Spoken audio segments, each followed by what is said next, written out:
Maksudnya perubahan dari teknologinya cepat, ya.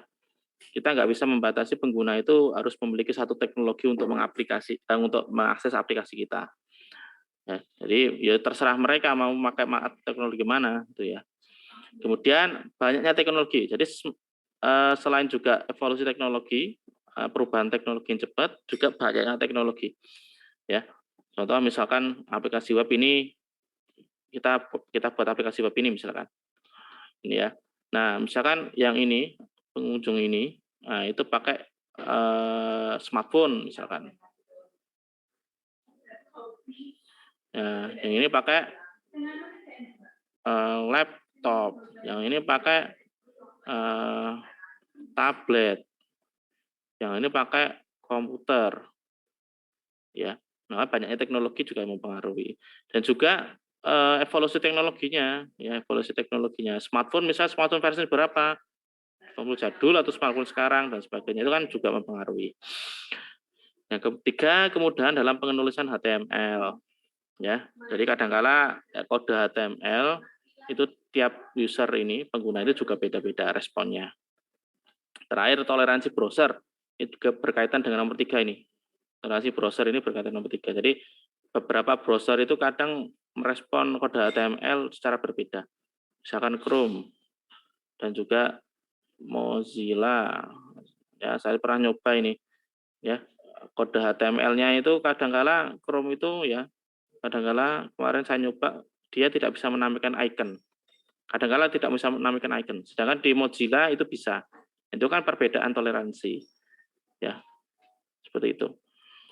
Jadi terserah sih Anda bisa mau pakai browser manapun ya, mau pakai teknologi manapun, smartphone, tablet, laptop, komputer, terserah ya, dan juga browser manapun itu juga terserah, silahkan. Misalkan pakai UC browser dan sebagainya terserah ya. Oke. Kemudian ada isu umum. Isu umum. Nah, penilaian kualitas aplikasi web itu dapat dicontohkan dari beberapa kasus ini berikut.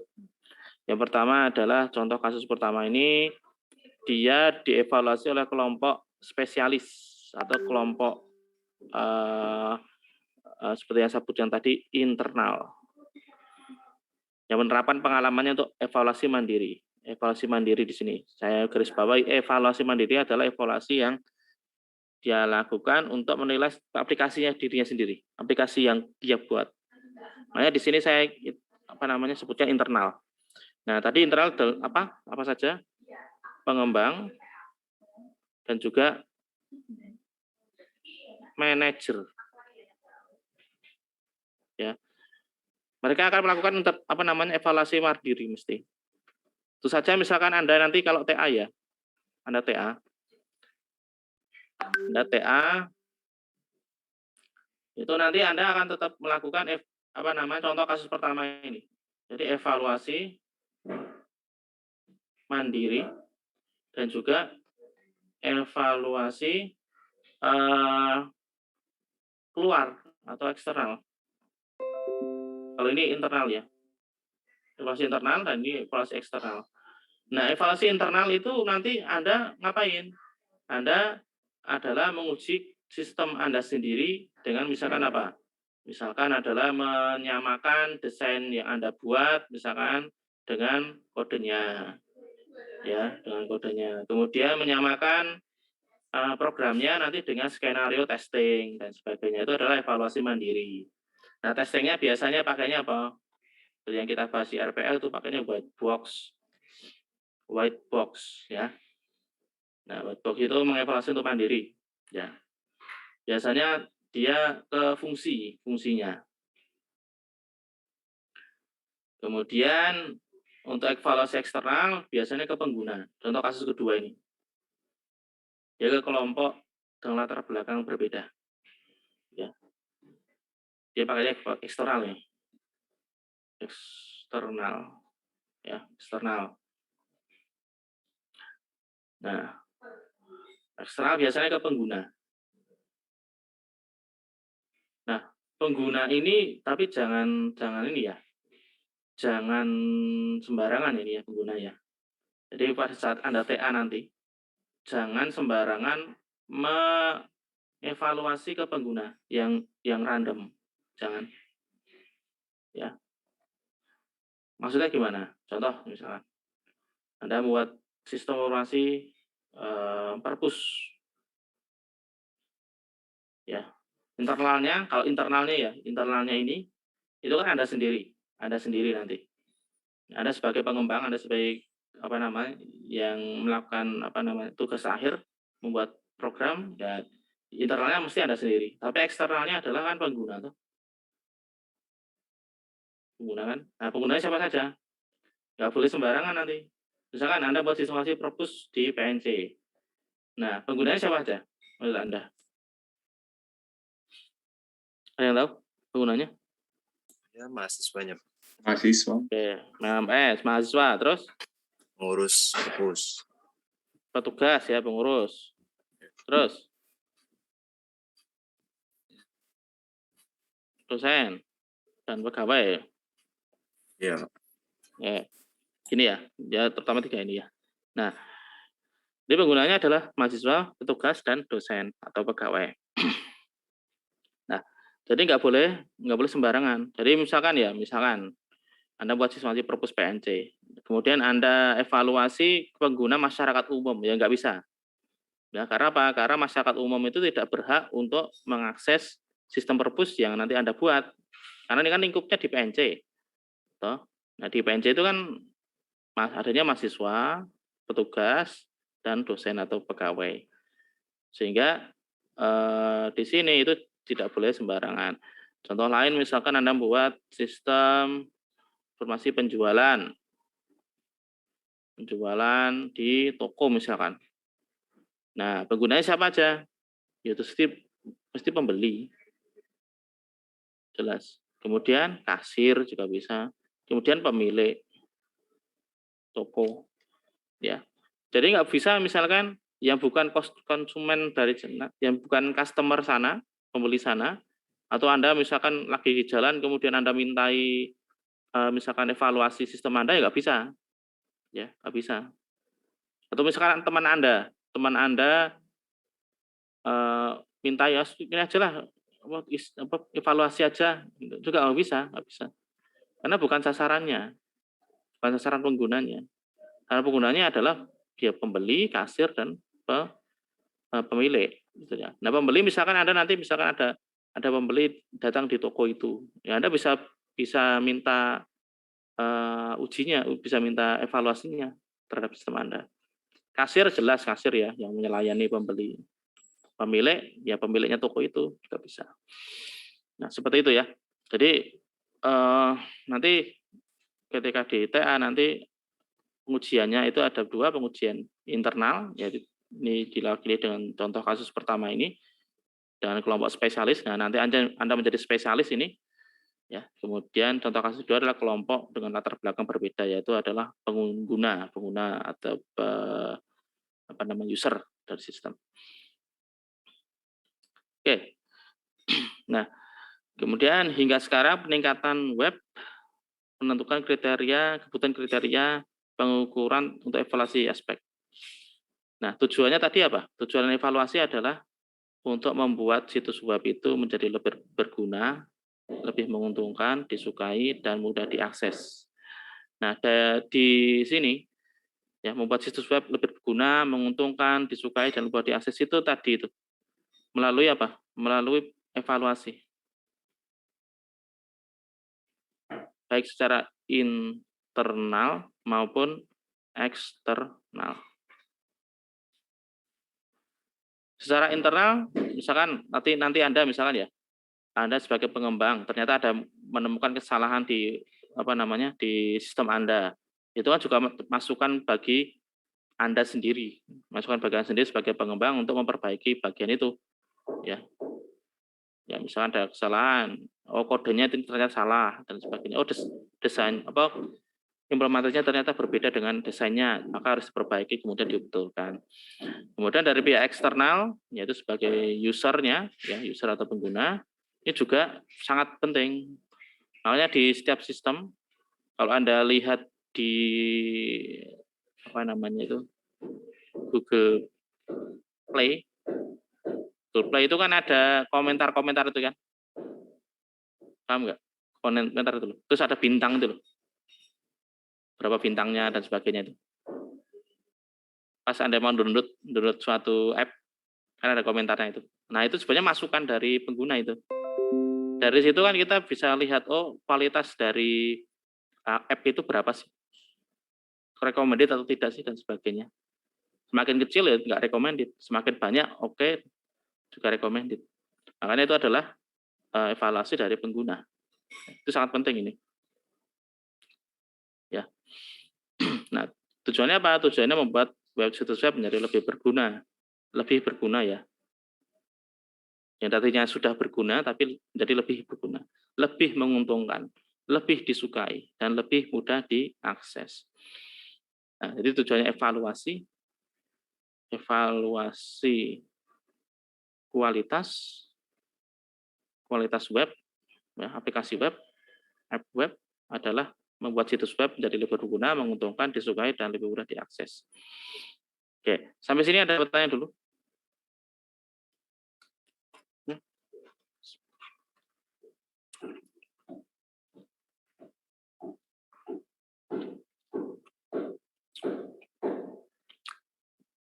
Sampai ini ada pertanyaan dulu? Nggak ada? Belum ada, Pak. Semua. Belum. Belum kayaknya. Anda kayaknya Anda. Kayaknya yang lain gimana? Oke. Yakin nggak dapat yang ditanyakan ini? Belum ada, Pak. Oke. Oke, kalau nggak ada ya sudah. Berapa pendekatan evaluasi kualitas web? Jadi kriteria kualitas itu memiliki tujuan ganda. Bagaimana? Kenapa sih kok memiliki tujuan ganda? Yang pertama, menghadirkan faktor kualitas. Kenapa menghadirkan faktor kualitas? Menghadirkan standar kualitas. Jadi kualitas seperti apa sih yang harus dimiliki oleh situs web? Kualitas seperti apa sih? Jadi suatu situs web itu harusnya memiliki standar kualitas minimal misalkan yang harus dipenuhi. Nah, itu yang pertama, dengan adanya kriteria kualitas itu menghadirkan standar atau faktor kualitas yang harus dipenuhi untuk menjadi situs web yang baik. Yang kedua adalah mengarahkan atau mendukung proses desain dan pengembangan. Ya.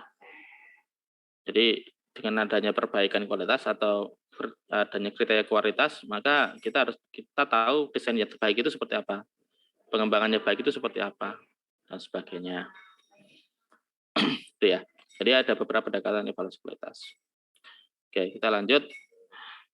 Ini nggak usah ya. Ini nggak usah ini. Kemudian model kualitas itu memiliki 5 model. Model dimensi, pertimbangan, untuk pertimbangan. Jadi sebagai misalkan kita mengevaluasi kualitas, itu kita bisa mempertimbangkan 5 model ini, 5 hal ini. Yang pertama, ketepatan. Tepat dalam hal misalkan kecocokan antara desain dengan implementasi. Tepat misalkan dengan implementasi dengan testingnya. Terus saja tepat dengan kebutuhan yang di awal itu dengan desainnya. Itu juga tepat. Yang kedua berkaitan dengan presentasi. Presentasi itu adalah bagaimana sih cara menampilkan halaman, menampilkan konten-konten dan sebagainya.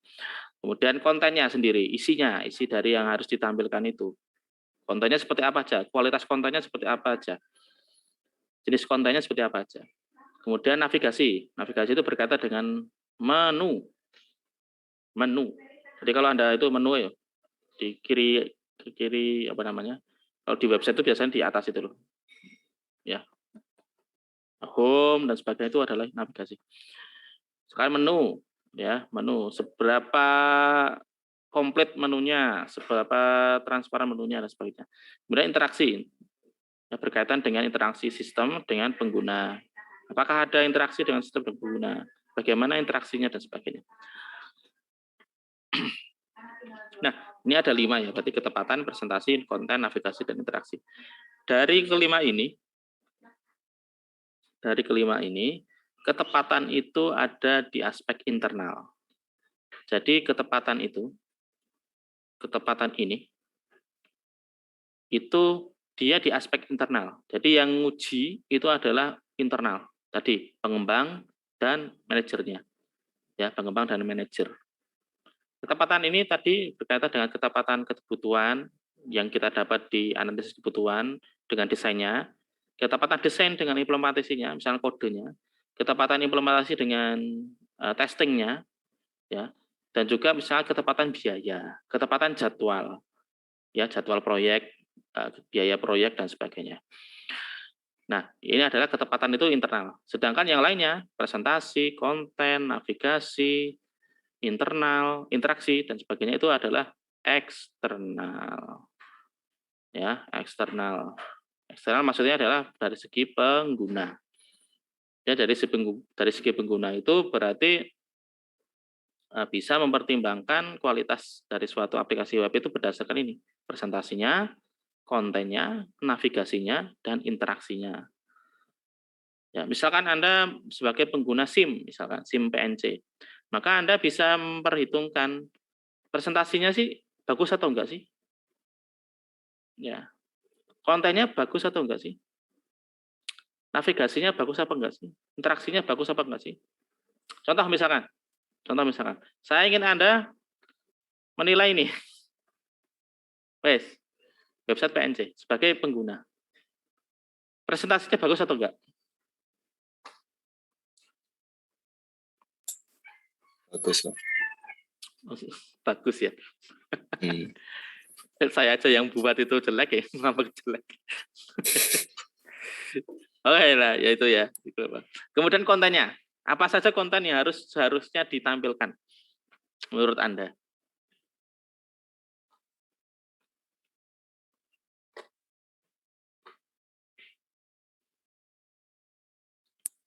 Mungkin materi-materi, Pak, atau info atau apa gitu.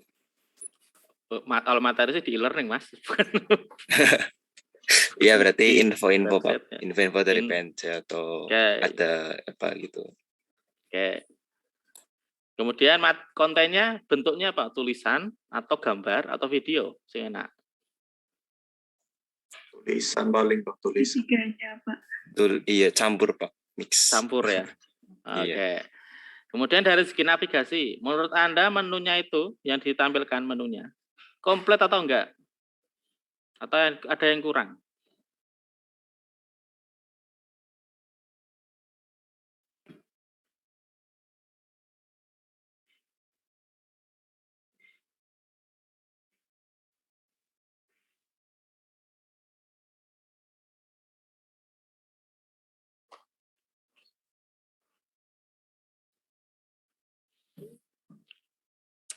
Halo? Ya, bisa deh. Kemudian interaksinya. Apakah ada interaksi antara sistem atau website dengan pengguna Anda? Kalau Nggak enggak ada apa ya, Pak? Kurang ada ya? sepertinya, Pak. Kurang ya. Itu berarti nilainya sudah jelek ini di sini. Oke. Itu ya. Jadi dari segi pengguna itu bisa mempertimbangkan kualitas aplikasi webnya dari presentasinya, kontennya, navigasinya, dan interaksinya. Sedangkan kalau dari internal pengembang itu dari ketepatannya. Jadi ketepatannya ini. Nah, selain itu juga, selain 5 pertimbangan tadi, ada juga faktor-faktor yang dapat kita lihat, ya, faktor-faktor atau istilahnya poin-poin yang harus dapat kita lihat dalam mengukur kebutuhan kualitas aplikasi web. Kebutuhan ini maksudnya apa? Kebutuhan ini maksudnya adalah supaya aplikasi web itu berkualitas, dia butuh apa? Ya, dia butuh apa? Kalau tadi kan ini bukan kebutuhannya, ini adalah masalah ketika website itu misalkan dilihat pertimbangannya itu dari segi apa? Dari segi presentasi, dari segi konten, dari navigasi, interaksi. Tapi kalau ini supaya aplikasi web itu berkualitas. Jadi di tulisan gitu. Jadi supaya aplikasi web ini berkualitas, butuh apa? Nah, maksudnya gini, butuh apa? Yang pertama, usability. Usability berkaitan dengan apa? Pemahaman situs global. Jadi artinya nanti pengguna itu butuh yang namanya pemahaman situs global. Artinya gimana? Artinya bahwa ketika Anda nanti misalkan membuat suatu aplikasi web ya di TA, Anda harus memahamkan pengguna, memahamkan ke pengguna, itu aplikasi itu ngapain? Ya, aplikasi itu ngapain? Aplikasi itu untuk apa dan sebagainya. Kemudian harusnya ada fitur bantuan dan umpan balik. Nah, tadi kan di website nggak ada umpan balik loh, nggak ada interaksi kan. Nah, makanya nggak baik itu, nggak berkualitas, belum berkualitas. Kemudian ada fitur bantuan. Apakah nanti di websitenya ada fitur bantuan? Ternyata enggak juga ada. Makanya nanti ketika Anda buat TA, sistem berbasis web di TA, usahakan ada fitur bantuan. Biasanya fitur bantuan itu tandanya seperti ini. Tanda tanya kan? Atau help. Ya. Dan umpan balik itu apa? Umpan balik itu ada masukan dari pengguna nanti. Kemudian fitur estetika dan antarmuka. Ini berkaitan dengan IMK, ya, terkait warna, terkait ukuran dan sebagainya. Dan juga fitur-fitur khusus ini yang khusus untuk di sistem itu, ya. Contohnya apa ya? Fitur kayak misalkan di Notif. ya ya Bukalapak itu loh. Itu kan fitur apa namanya, ada fitur istilah nawar dulu itu ya. Fitur menawar barang itu, harga barang itu. Itu kan fitur khusus itu sebenarnya. Walaupun sekarang juga masih udah banyak sih. Nah, itu termasuk fitur khusus. Ini juga harus ada. Ya, sebagai apa? Sebagai nilai lebih dari nanti aplikasi yang kita buat. Kemudian dari segi fungsionalitas itu berkaitan dengan kemampuan. Kemampuan misalkan kemampuan searching dan retrieving. Retrieving itu mengambil kembali. Misalkan data yang sudah disimpan di basis data kita ambil kembali, itu retrieving. Searching berarti mencari data yang ada. Kemudian fitur browsing dan navigasinya, dan juga application domain related. Jadi intinya fungsionalitas itu berkaitan dengan kemampuan sistem nanti, kemampuan sistem. Kemudian berkaitan dengan reliability. Reliability itu berkaitan dengan pemrosesan tautan yang benar, pemulihan kesalahan, dan pemulihan navigasi masukan ini pengguna. Reliability berkaitan dengan valid atau tidak valid. Benar atau tidak benar. Terkait apa? Terkait tautan, link. Terkait link. Linknya itu benar apa enggak? Jadi Anda misalkan membuat satu halaman, terus dilingkan ke halaman lain, itu benar atau enggak linknya? Ya, benar atau tidak? Jangan-jangan nanti Anda ngelingkan di sini, ternyata harusnya ke A, Anda ke B. Nah, ini sudah salah. Ya, makanya prosedur benar. Pemulihan kesalahan itu kalau misalkan nanti Anda buat aplikasi browser web, penggunanya ternyata salah memasukkan data. Nah, bagaimana sistem itu nanti menyediakan proses pemulihan kesalahan? Bisa dengan apa? Bisa dengan adanya fitur edit, bisa adanya fitur hapus dan sebagainya. Nah, ada enggak di sini? Ya, nanti di aplikasinya. Kemudian pemulihan dan validasi masukan pengguna. Nah, misalkan ada namanya validasi user name dan password. Nah, kalau salah satu salah atau dua-duanya salah itu seperti apa dan sebagainya. Itu berkaitan dengan reliability. Kemudian berkaitan dengan efisiensi. Ini berkaitan dengan kecepatan biasanya. Kecepatan atau Kalau istilahnya itu juga terkait kebenaran ya, benarnya. Tapi lebih ke kecepatan, ya, lebih ke kecepatan dan juga penghematan. Penghematan. Termasuk juga kinerja waktu tanggap sistem, apakah cepat atau enggak. Misalkan suatu pengguna itu dia melakukan suatu proses di sistem yang kita buat, ya. Itu cepat atau enggak.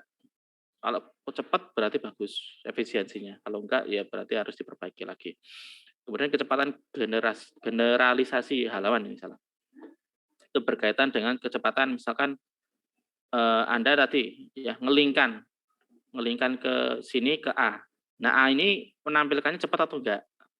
Si A ini kan Anda klik link toh, klik link. Nah, si A ini kecepatannya apa namanya? Nampilnya cepat atau enggak? Ya. Di luar itu ya, di luar kecepatan bandwidth ya. Kecepatan bandwidth ya mempengaruhi juga ya. Kalau misalkan internetnya cepat, internetnya lemot ya mempengaruhi. Tapi itu di luar itu. Ya. Kemudian kecepatan generalisasi grafis misalkan kalau pakai grafis ya, misalkan multimedia. Nah, itu cepat atau enggak menampilkannya. Juga terkait efisiensi. Terakhir terkait pemeliharaan.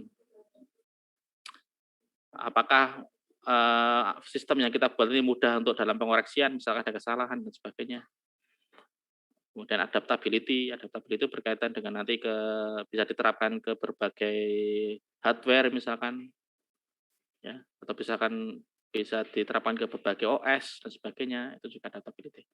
Kemudian extensibility itu berkaitan dengan nanti misal update. Ya, update misalkan versi 1, versi 2, versi 3 dan sebagainya. Nah, itu bisa enggak pemeliharaan itu seperti itu. Ya. Nah, jadi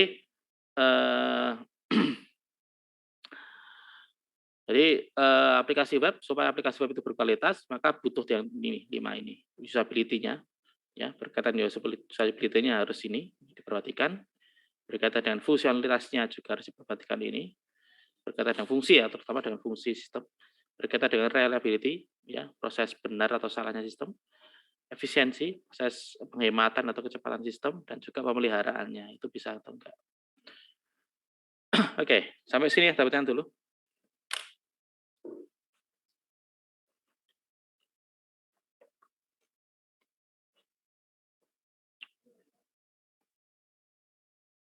Ada pertanyaan?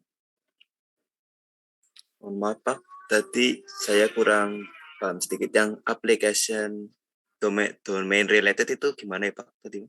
Application domain related itu berkaitan dengan domain.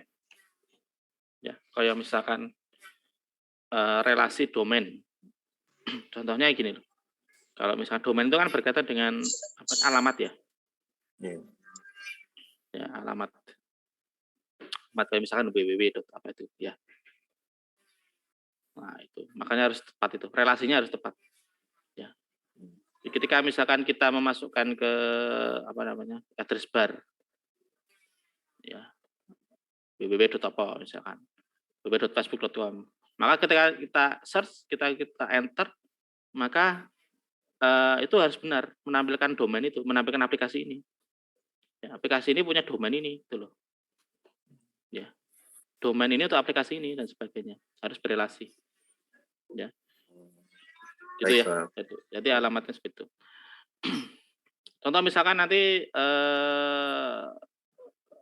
Anda buat di localhost. Localhost itu adalah hosting di lokal. Di lokal itu di laptop Anda atau komputer Anda masing-masing. Ya. Nanti pakainya apa? SAM. Udah download SAM? Sudah Pak. Nah, oke. Nanti kan di HTTP Docs-nya ya. Iya, Di Docs. Nah, itu di localhost-nya itu. Nah, nanti kan localhost. Nah, aplikasi download related itu artinya bisa nggak nanti aplikasinya itu dipanggil di sini www. ini. Ya, benar atau enggak sebagainya. Oke Pak, terima kasih. Oke, ada yang lain? Ada yang lain?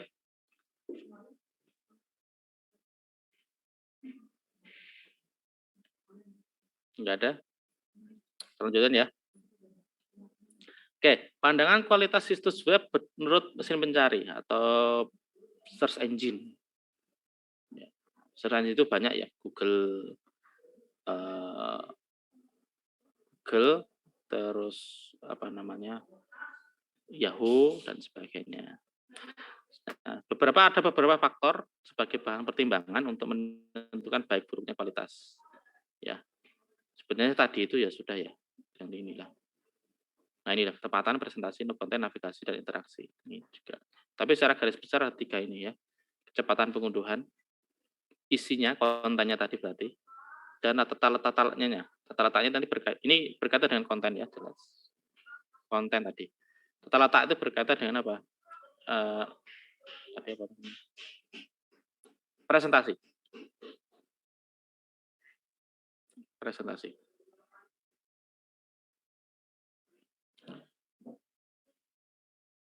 Kecepatan pengunduhan itu berkaitan dengan konten juga, presentasi juga. Ya, kecepatan. Ini berkaitan dengan kecepatan ini. Nah, menurut Yahoo, website yang baik itu seperti apa sih? Walaupun Yahoo sebenarnya sudah bangkrut ya. Saya nggak tahu ring bangkrut apa belum sih. Karena ini sudah mati ini. Ya. Nah, tapi menurut Yahoo website yang baik itu seperti apa? Yang pertama adalah kontennya orisinil. Orisinil dan unik. Nah, nanti kalau misalkan Anda membuat TA, sistem informasi web pada saat TA, maka carilah tema yang orisinil dan unik. Bisa nggak? Ya, cari orisinil dan unik. Orisinil dan unik itu nggak harus ini ya, nggak harus benar-benar ditemukan pertama kali, nggak. Bisa juga misalkan sudah ada, Anda tambahi apa, itu juga orisinil dan unik.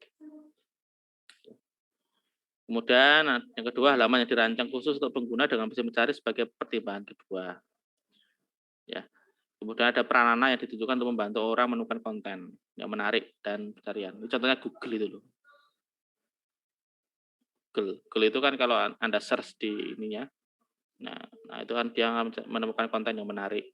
Jadi ini ada semacam apa ya?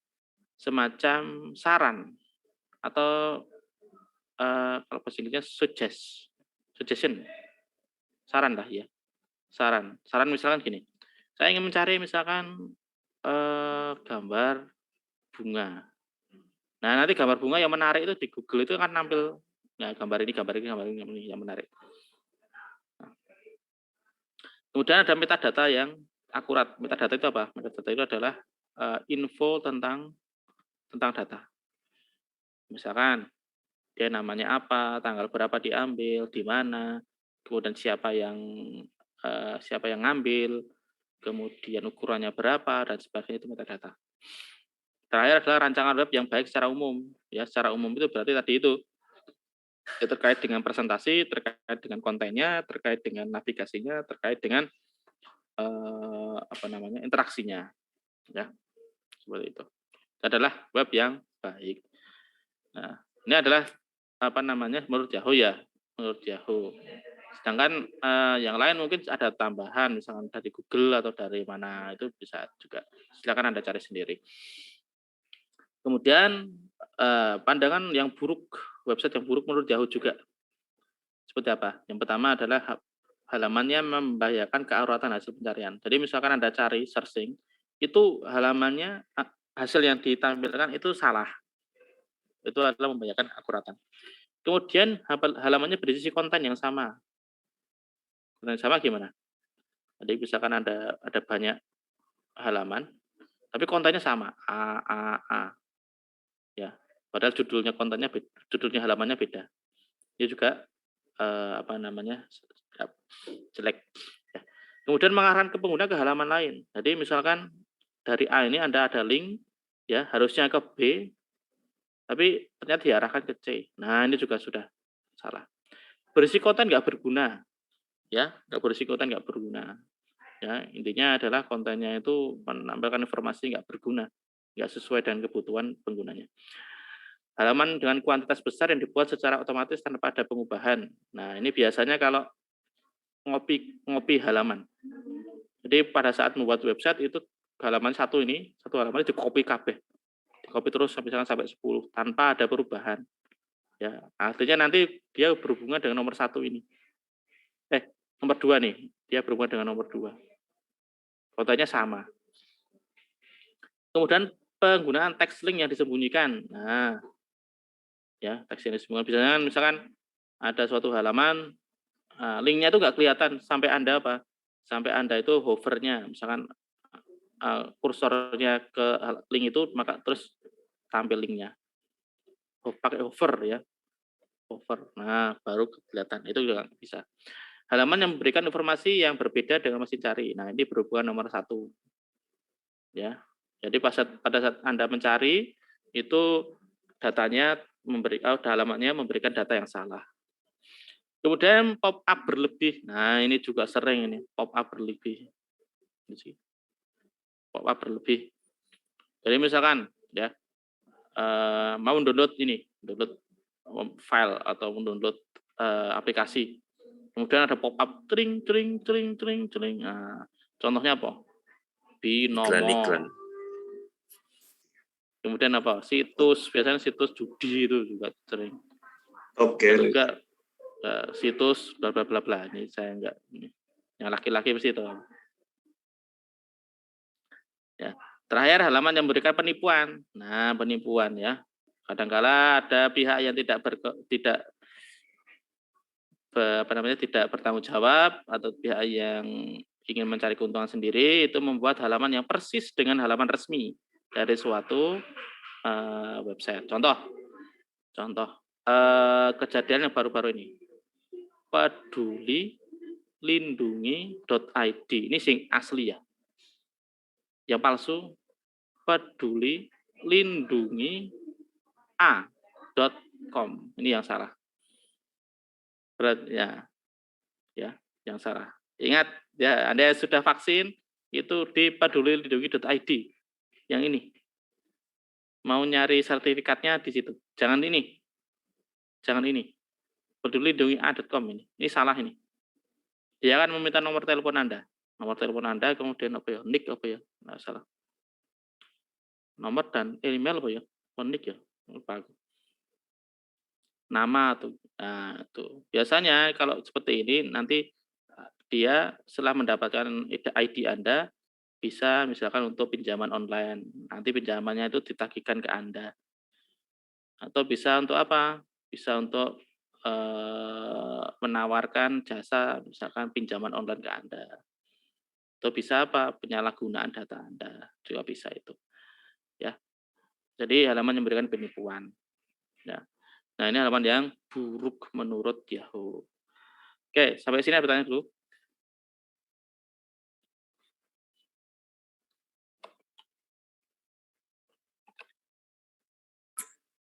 Belum ada, Pak.